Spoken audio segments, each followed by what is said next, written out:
Hello, magandang umaga ho sa lahat, magandang gabi, magandang tanghali, magandang hapon, magandang gabi, o magandang madaling araw kung nasaan man kayo bahagi ng mundo bilang mga Pilipino. So this is not your usual vlog, this is not your usual live stream or podcast o kung ano man tawag dito sa ah, aktibidad na to na gagawin natin.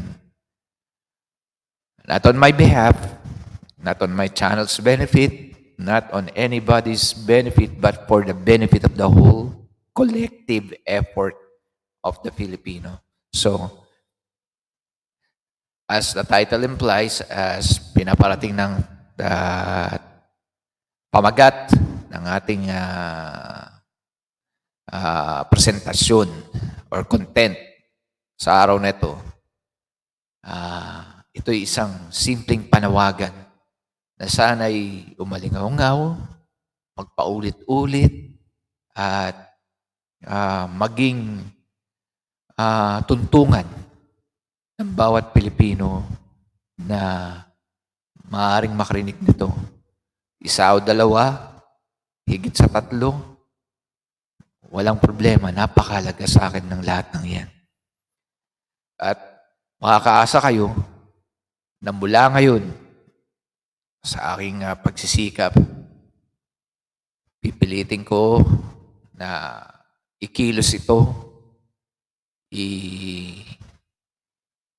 parating mula sa kabataan, sa susunod na henerasyon, at higit sa lahat, sa mga Pilipinong handang makinig, hindi magpakapinuno, hindi magmarunong, hindi takot, hindi nag-aalangan, handang ipaglaban, at handang magsikap, at handang magtiwala sa kapwa Pilipino.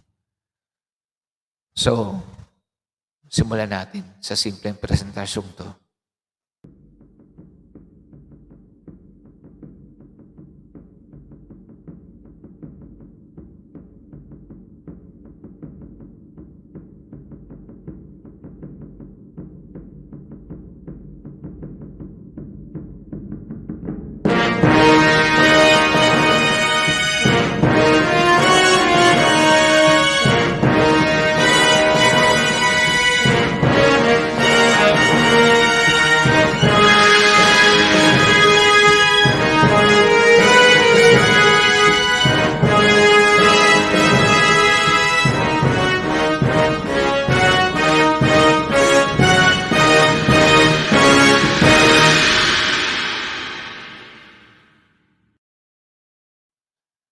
Muli po, maraming salamat sa mga aabutin ng panawagang ito o simpleng content na to. Muli po, ako po si Dan from Rising Flag TV at sumasa inyo mula dito sa Pilipinas, sa lugar na kung saan winagayway sa unang pagkakataon ng ating opisyal na bandila sa Cavite. At ano ba ang nagdala sa akin para panawagan ng bagay na ito? So, ito ay isang kolektibong mga pangyayari na nasaksihan ko. At maaaring nasaksihan nyo rin, maaaring narinig nyo rin sa pamagitan ng mga karaniwang komunikasyon, maaaring through social media, maaaring through Facebook o webpage, maaaring sa inyong pagre-research na daanan ninyo, at maaari ding kayo talaga'y sumusubaybay, kagaya ko. So, ano ba itong mga pangyayaring nagtulak dito sa ating pag-post at pagbibigay na itong simpleng pamahayag na ito na sisikapin kong mapaikli at sisikapin kong maunawaan nating lahat. So, ang pinakahuling hibla o kung tawagin nila sa kasalukuyang panahon ay nag-trigger o nagtulak sa akin para mag-post na ito ay yung press conference ng National Maritime Council kagabi. So, sa National Maritime Council kagabi, ang sabi ng mga may katungkulan sa konseho na yon ay isang di pagkakaunawaan at aksidente ang nangyari doon sa kahuli-hulihang pangaharas o pananakit na ginawa ng mga inchik sa ating kapwa Pilipino. Mga sundalo, nagdadala ng pagkain na handang tumulong na para hindi magutom mga taong o yung mga sundalo rin na nakadistino dun sa isang pwesto o post na nasa soberenya ng bansa natin. So, anong nagtulak sa gobyerno para magbigay ng deklarasyon ng ganun? Tayo, bilang pro-government content maker o presenter, yung lawak ng pangunawa at lawak ng pagbibigay espasyo para sa mga desisyon o pronouncement ng gobyerno natin, kaya nating lawakan yan, kaya nating unawain. So, sa sitwasyon na to, nauunawaan ko kung bakit ganun yung naging deklarasyon ng gobyerno. Una, naunawaan naman natin na ang gobyerno natin, as much as possible, ayaw niya ng something na mangyayari na magkukos na malaking problema. Hindi lang pang regional, hindi lang para sa lugar natin, kundi maaaring sa buong mundo at maaaring umabot humantong siguro, yun siguro ang kanilang nakikita. Humantong sa isang bagay na hindi na pwedeng atrasan. Hindi na pwedeng balikan. Hindi na pwedeng bumalik sa mapayapang paraan, kundi tuloy-tuloy na nakarahasan na. Yun siguro ang nakikita nila at yun ang ayaw nilang maging resulta ng kung ano mga aksyon ang gagawin ng gobyerno nakaiba doon sa ginawa nila kagabi. So, nauunawaan natin yan. Yan na yan. Sabi nga sa usapang English, it is what it is. Wala na tayong magagawa dyan. Ang masabi ko lang, ang gobyerno siguro wala magagawa dyan. So, ito'y sunod-sunod na pangyayari, sunod-sunod na sitwasyon. Nagsimula sa pangharas ng mga barko sa kapwa-barko natin, pagpigil, pagkukuha sa mga supply na aksidenteng naibagsak sa tubig, imbes na maibagsak dun sa actual na post o barko, pang-laser, at nakadama tayo ng katatagan sa gobyerno natin sa pagsasalita ng ating Pangulo ng matatag. Kanya nga lang, unawain din natin na ang bansang kinakaharap natin ay malakas, malaki, may focus, may continuity, at higit sa lahat, nagsisikap siya na baguhin ang nakasanayan ng ordinansa o sundo-sundo ng mga bansa sa buong mundo o yung tinatawag nating world order. So, hindi tayo tumatapak sa mga sitwasyon na yun. Tanggap natin yun. Tanggap natin, pero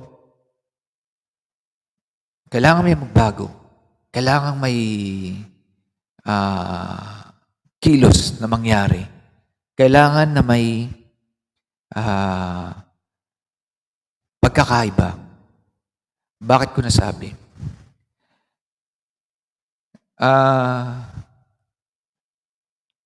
Maaring tayo'y namumuhay sa payak na paraan. Maaring tayo namumuhay para sa pagsisikap para sa ating sarili. Maaring tayo nangangarap ng payapang bagay, payapang pamumuhay, payapang sitwasyon. At walang komplikasyon. Walang, sabi nga ng mga medyo nagkakaedad na, walang stress. Chill-chill lang. Kumbaga. Pero sa likod ng ating isipan, siguro nakakadama rin tayo ng lungkot. Bakit?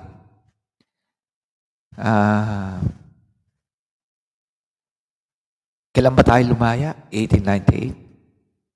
Tapos nasundan noong 1946.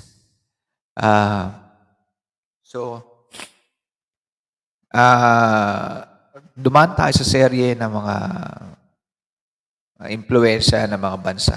300 taon sa Espanyol, 50 taon sa Amerikano, at halos 5 taon sa mga Hapon. So, kung ano man yung produkto ng kung ano tayo ngayon, ay kolektibong nabuo mula dun sa mga serye ng mga impluensya, kolonyalismo, at pagbibigay tuto sa mga taong nasa bansang ito ng ibang bansa na gumiya ng gobyerno at pamamalakad sa atin. So, ngayon, kinakaharap na naman natin ang isang bansa na actually gumiya na naman sa ating polisiya. Kung matatandaan nyo, sinabi nila, bago ka mag-supply sa pwesto mong yan, na kinikilala naming illegal at hindi dapat nyong lugaran, kailangan naming malaman kung kailan. Diba? So, sa huling pananalita ng gobyerno kagabi, sinabi nila na bago sila magpadala ng i-announce nila sa mundo. So, siguro, para hindi masyadong mabigat yung impact sa ating mga Pilipino, yun ang ginawa nilang deklarasyon na i-announce nila sa mundo o i-announce nila. Pero in effect, parang pagpapaalam din sa China yun kasi parang i-announce nila, nasa bad China, nasa mundo, at sino bang nakikinig sa atin bukod sa Amerikano? Ang China. And although medyo mabigat, pero naunawaan natin eh. It is what it is. So, dadako na tayo sa kung ano ba talaga yung dahilan ng pamamahayag na ito at announcement. At ito ang simula ng series ng pamamahayag na gagawin natin via this channel, or I will try my best na maaaring gawin ko rin since ako'y nagtuturo dati ng pagsagot sa mga interview sa call center. Maaaring gawin ko rin to on-site, or kung kahit sa maliit kong bahay, baka pag-imbita ako ng mga kabataan. So, ito ang gagawin natin, mga kababayan. Ang gobyerno natin ay nakatali. Nakatali sa pagpigil na mangyari ang hindi natin gusto. At yun ay ang pandaigdigang kaguluhan. nakatali sa pagpapalago ng ekonomiya natin. Kasi pag tayo nalagay sa sitwasyon na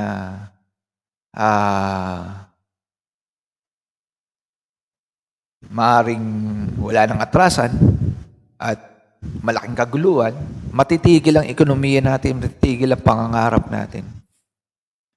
At mababago ang pamumuhay ng Pilipino na malaya, kumikita, kumbaga ang tawag nila basic, magiging bago lahat yun.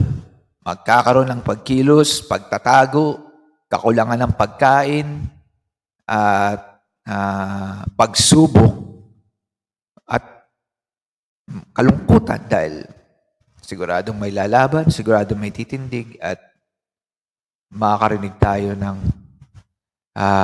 dusa ng kamatayan. So yun lang hindi pinangahawakan ng gobyerno at kaya siguro hindi nila pinurso kung ano man yung gusto ng karamihan o gusto ng mamayan na malaya na dumaan sa maraming pananakop at yun na yung paglaban at pagtayo. So, naunawaan natin yun. Pero tayo, mga kababayan, may magagawa tayo. Bakit? Bakit pa nasabi yan? Sa simpleng pasimula na to, sa simpleng inisyatibong ito, pinararating ko sa lahat, dapat na tayong tumindig. Tumindig para ba lumaban? Hindi. Tumindig para magkaisa. Tumindig para mangarap ng iisa. Tumindig para kumilos ng iisa.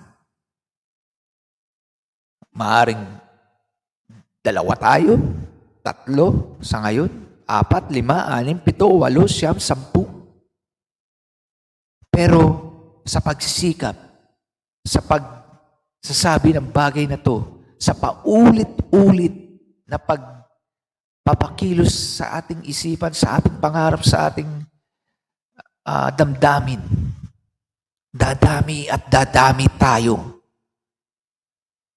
Bakit? Bakit natin kailangan magkaisa? Ito lang ka mga kababayan. Pag tayo'y dumami at maging malakas na pwersa na parang isang walis tingting na kaya nang magwalis ng mga dumi ng ating lipunan at dumi ng ating mga institusyon at dumi ng ating mga kultura, dumi ng ating mga pulisiya, kakayanin na nating igiya ang ating bansa sa tama na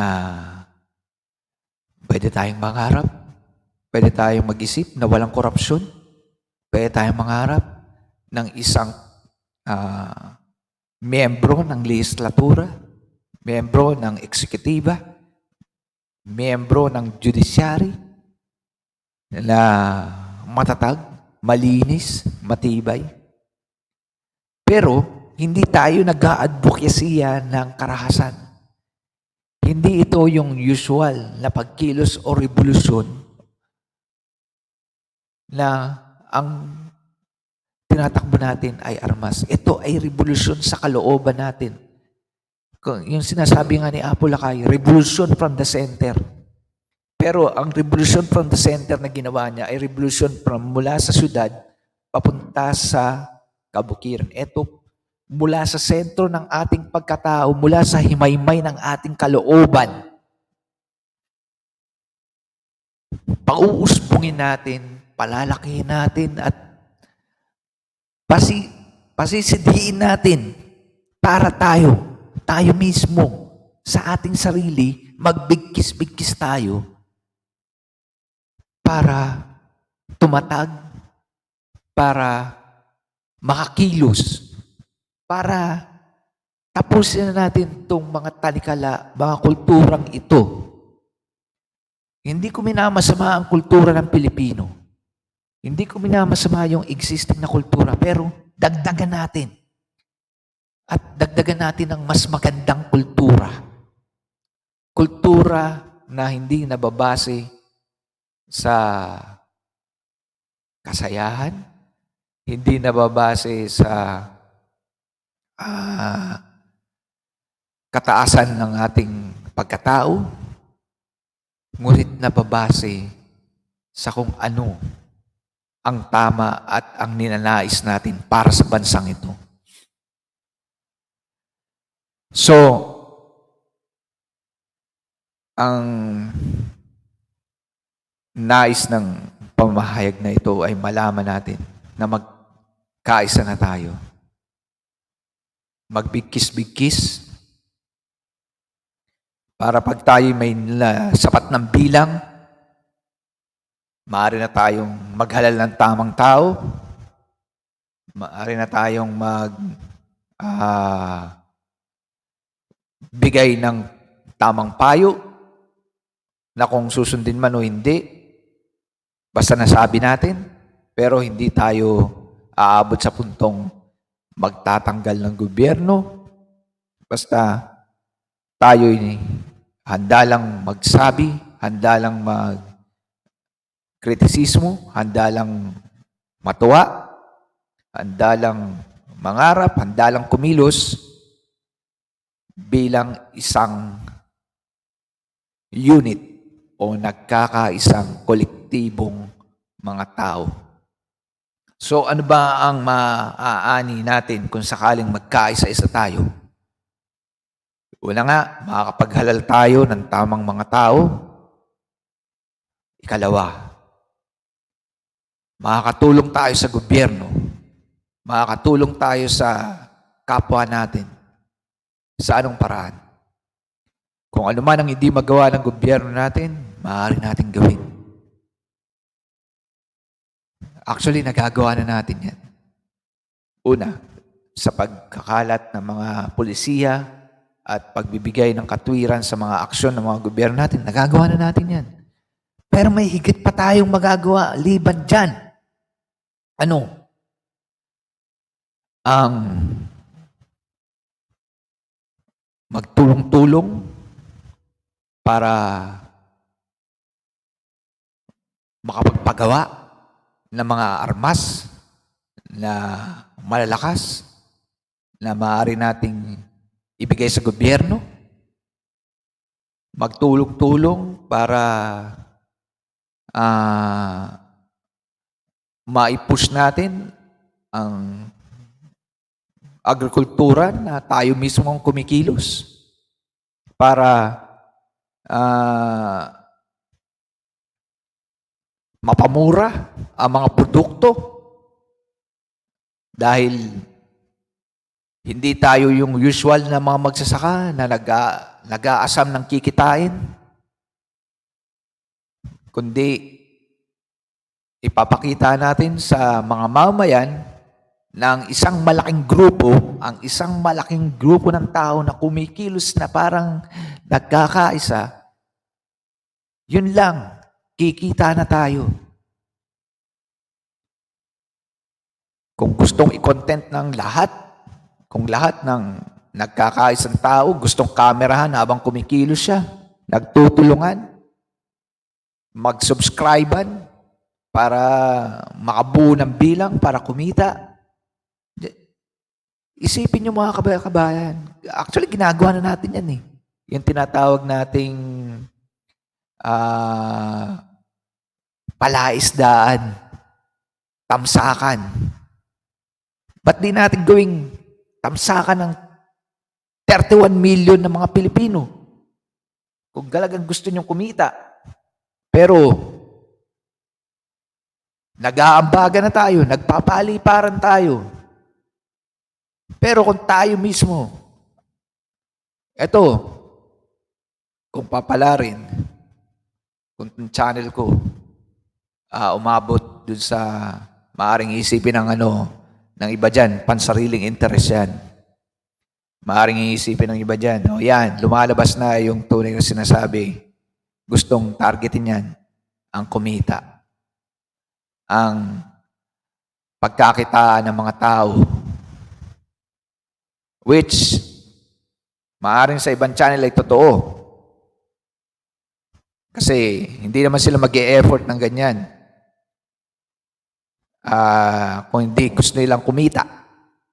Pero syempre, naunawaan natin na may gusto rin silang iparating. At naniniwala naman ako dyan. Ako, kaibigan at mga kababayan, ay kumikita ng maayos. Ako ay may savings na maayos.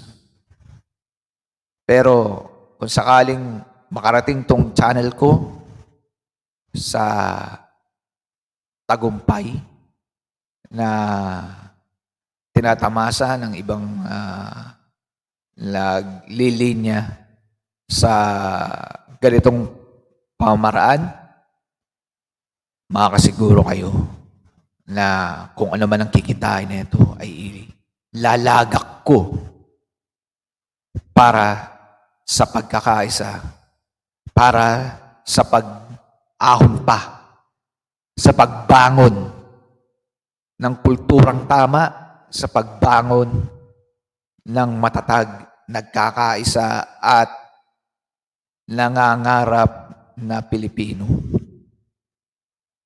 Ano pa ba ang magagawa ng nagkakaisang Pilipino? Kaya niyang labanan ang ekonomiya ng bansang matatag. At sa resulta, mapapatatag niya ang ekonomiya ng bansa natin. Ang nagkakaisang milyong-milyong Pilipino kayang magtayo ng mga factory, kayang magtayo ng na maglalabas sa mga produktong kakalaban sa mga produkto ng mga bansa na to na kumukontrol sa atin. So maliban sa paggawa ng mga armas o maaaring mga kagamitan na ibibigay natin sa gobyerno, kaya ng mga nagkakaisang Pilipino na to na magtatag ng factory na maaaring makatulong sa kapwa Pilipino, na maaaring makatulong sa mga nagmemerkadong Pilipino para hindi na tayo umangkat sa bansang ito. At ang maganda pa nun, dahil tinutulungan tayo ngayon at naghahanap ng mga alternatibo ang mga dating bansang nangangarap doon sa bansang yun na gusto nilang hiwalay ang sarili nila sa China, gaya ng mga Western countries, gaya ng Amerika. Nagda-diversify na sila sa Vietnam, sa Thailand, sa Mexico. So kung tayo ay magkakaisa at makapagtatag ng mga factory na pwedeng magkompetensya, pero since tayo'y nagkakaisa at tayo'y hindi nangangarap na maging pamumuhay, ito ay dahil lang sa bugso ng damdamin natin at pare-pareho tayong may mga ginagawa maliban dito sa pangangarap na ito, maaaring mapamura natin ang mga produkto natin at mailaban natin ang laglagan sa mga kalabang bansa natin to. At sa unang bahagi ng ating pangarap na to, maaaring hindi tayo nangangarap na kumita sa ngayon.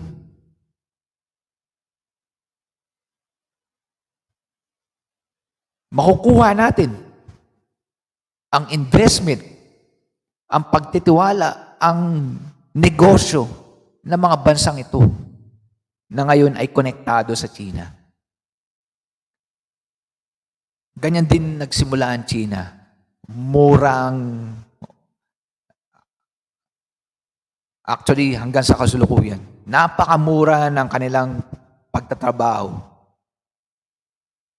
At ang production nila ay laging maramihan. So yan ang kultura na gusto nating ilagay sa isip ngayon. Ang kultura ng pagmamaramihan, ang kultura ng pagmamanufacture, ilagay natin yan para lumaban tayo. Maaaring sa loob ng bansa natin nangyayari yan. Maaaring sa ating sarili-sariling pagkikilos nangyayari yan. Pero eventually, dahil nga nilalapitan tayo ng mga bansang to, sa atin nadidikit yan. Lalo na kung mura nating maibibenta. So, ginawa ng China yan at ngayon gagawin na naman nila. Ginagawa nilang, pinupush nila yung mga tao nilang mamili ng mga produkto nila. Paano? Marami na sila. At gusto nila, at nararamdaman nila na kung ang mundo ay aalis sa kanila, meron sila ng mga tao na mamimili ng produkto nila. So, gawin natin yan. Maaaring itanong ng iba, malaking bansa ang China, marami siyang tao. Ang sabi ko naman, sa ginagawa ng China ngayon, China lang yan. At 1 bilyon tao lang yan. Kung talagang yan ang pangarap nila na sila na lang ang bumili ng produkto nila. Dahil natakot nga sila na hindi matatag at hindi maayos at maaari silang iwanan ng mga buyer nila sa labas. So, tayo, kalat tayo sa buong mundo. Kung ang China isang bahagi lang ng mundo, tayo pwede nating gawing bansa ang buong mundo dahil nakakalat tayo. At kung tayo magiging malapit sa mga kumpanyang Europeo, kumpanyang Amerikano na may investment dito. So kung ano man yung ginagawa nating produkto ng mga Amerikano, kung ano man yung mga produkto na ginagawa ng mga Westerners, tatangkilikin natin kung saan mang bansa tayo naroon, mararamdaman nila na kumikita sila. Mararamdaman nila na hindi nasayang yung investment nila sa Pilipinas dahil tuloy-tuloy ang produksyon. So eto, nagkakaisang milyong-milyong Pilipino na handang magpakatatag para sa bansa natin. Kung mahal ang kuryente, pwede nating isubsidiya yan.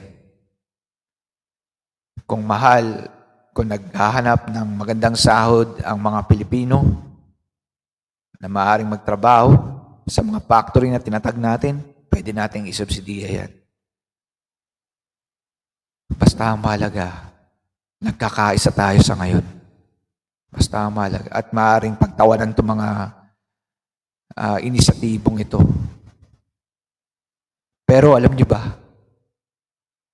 nangyayari na ito. May gumagawa na nito.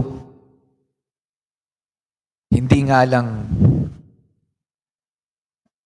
at yun ang isang kinalulungkot ko,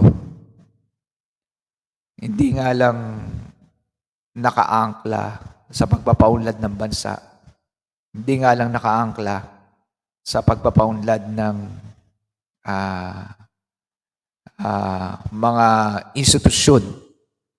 Hindi nga lang nakaangkla sa pagtatatag ng mga pagawaan, mga merkado, o sabihin natin mga mall na makabansa, may pag-ibig sa Pilipino, bagkus nakapokus sila sa panreliyon na aktibidad.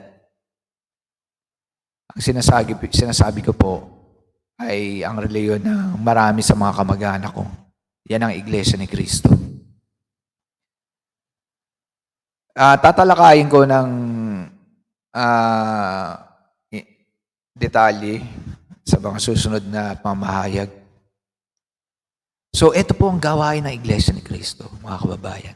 At pasensya na sa aking mga kapatid na iglesia, pawang katotohanan lamang ang sinasabi ko rito. At hindi naman ito pangmamasama sa inyo. Ang Iglesia ni Cristo, laging namamahayag. Kahit sa simpleng bahay, kahit sa simpleng pagkakatipon-tipon, at mismong doon sa mga lokal nila o mga kapilya nila, namamahayag sila. So, ano ba ang objective nila? Madagdagan ng bilang at mailagay sa tamang paniniwala. Sa tingin nila, tamang paniniwala, mapahinuhod ang mga tao sa maayos na pamumuhay. Maayos naman talaga. Wala akong nakita, although may mga kwento, pero sa mga nakilala kong iglesia, maayos sila, orderly, at nagkakaisa. So, nagawa nila yan. Napagkaisa nila kung ano man, kung sino man yung grupo ng miyembro nila. At maaaring masabi ko nasa milyon na rin sila ngayon. So, gayahin natin yan. Mamahayag tayo, pahayag natin ang pangailangan ng bansa natin sa pagkakaisa. Bakit? Nang napagkaisa ng iglesia ang mga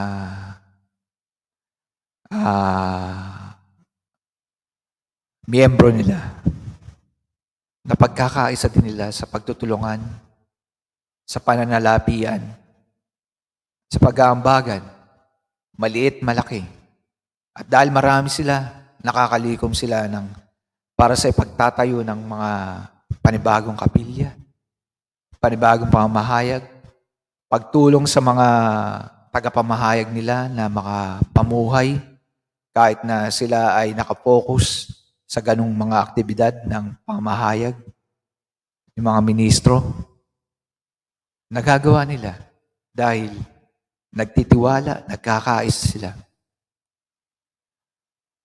At yung pananalapi nila ay hanggang sa napakaliit na halaga ay talagang na-check o na-audit. At kita nyo naman kung anong managawa nila. Pinakamalaking arena. Maladis nila na templo doon sa Tandansora. Yun nga lang. Para sa kanila, para sa organisasyon nila, hindi para sa bansa. Di ba? And nauunawaan naman natin sila doon dahil gusto nila talaga. Imagine kung nagkakaisa tayo at para sa bansa natin ang ginagawa natin. Kung yung templo na mga ginagawa nila, makaabot tayo sa kakayanan na gano'n at mga factory na base sa pagsasaliksik natin, ito yung mga produkto na kinakalat ng China na kaya nating magawa doon sa factory na yun. Di ba? At may kalat din natin sa bansa natin dito na para yung mga mamamayan natin sa mga factory na yun bibili. At kung ano man ang kitain, ipantulong natin sa gobyerno. Sino man yung gobyerno na yan. At ang maganda, mga kababayan, tatatag tayo. Malilimutan na natin yung mga pansarili nating aspirasyon para sa bansa natin. Pansarili na individual. Kundi magkakaroon tayo ng aspirasyon na kolektibo, nagkakaisa, marami, matatag, kumikilos. Yan ang gusto kong iparating sa inyo, mga kabayan. Hindi ko alam kung paano ko na ipahayag ito o paano ko na-explain. Sana madaling maunawa ang paraan. At muli po, ito po ay isa ng dedikasyon, focus. Makakaasa kayo ng mga content na pagpaparamdam pa ng masidhing pagnanasa, kung ano man itong pangarap na ginagawa natin. Kasi ito lang mga kababayan, tapusin na natin yung tanikala na nakadepende tayo sa mga polisiya ng mga politiko. Yung lakas na natin ang ating iparamdam, hindi yung lakas ng mga politiko na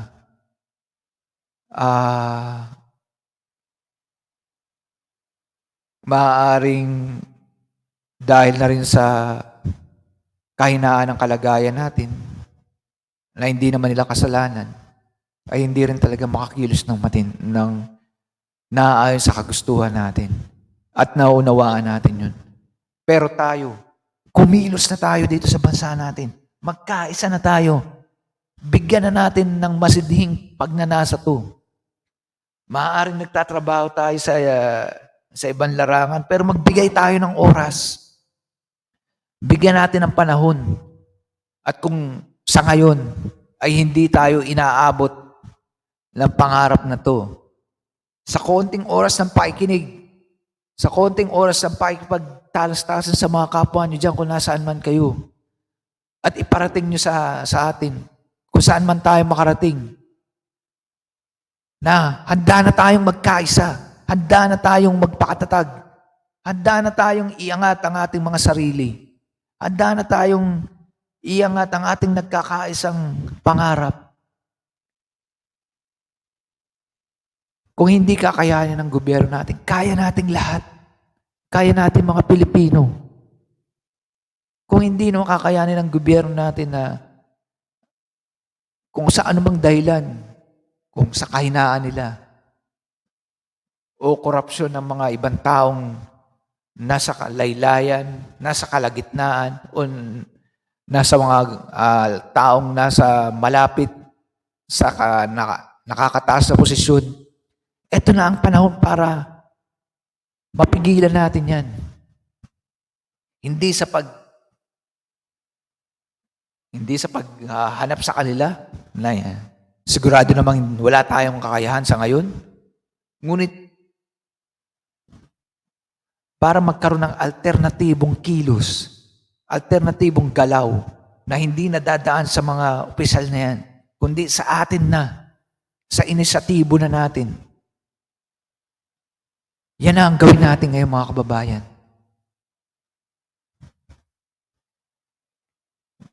Diyan magsisimula ang mga leader na tama. Diyan magsisimula ang mga huwes na maaaring makatulong sa mga maubuting huwes ngayon. Diyan manggagaling ang mga Pilipinong sayantipiko na makakapag-imbento ng masigit sa kung ano man yung na nagiging alakaran ngayon. Diyan manggagaling ang mga mga guro na handang magsakripisyo sa ikatututo ng mga tao. At higit sa lahat diyan manggagaling ang mga Pilipino na handang magsikap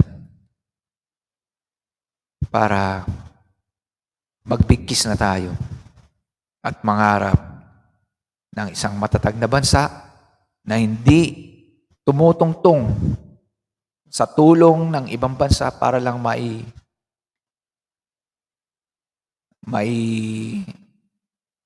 garantiya ang soberenya natin. Muli po, ito po ay isang simpleng mamahayag lang at sana po makarating sa lahat at ako po ay nagpapasalamat at sigurado kayo na magkakaroon ako ng engagement, magpagtalas-tasan ako sa inyo sa mga darating na araw At muli po, ito po si Rising Flag TV. Salamat.